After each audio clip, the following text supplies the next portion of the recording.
యెహెజ్కేలు గ్రంథము 15వ అధ్యాయము. మరియు యెహోవా వాక్కు నాకు ప్రత్యక్షమై ఇలాగు సెలవిచ్చెను, నరపుత్రుడా, ద్రాక్ష చెట్టు కర్ర అడవి చెట్లలోనున్న ద్రాక్ష చెట్టు కర్ర తక్కిన చెట్ల కర్ర కంటెను ఏమైనా శ్రేష్టమా?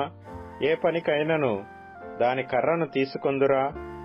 ఏ యొక్క ఉపకరణము తగిలించుటకై ఎవరైనా దాని కర్రతో మీకునైనను చేయుదురా? అది పొయ్యికే సరిపడును గదా? అగ్నిచేత దాని 2 కొనలు కాల్చబడి నడుమ నల్లబడిన తరువాత అది మరి ఏ పనికైనను తగునా?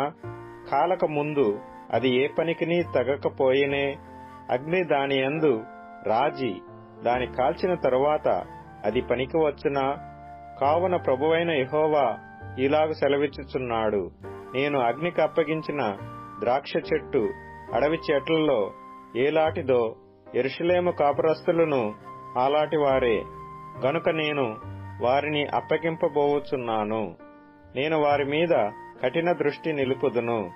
వారు అగ్నిని తప్పించుకొనినను అగ్నియే వారిని దహించును. వారి ఎడల నేను కఠిన దృష్టి గలవాడనై ఉండగా నేనే యెహోవానని మీరు తెలుసుకొందురు. వారు నా విషయమై విశ్వాసఘాతకులైరి కనుక నేను దేశమును పాడు చేసెదను. ఇదే ప్రభువగు యెహోవా వాక్కు.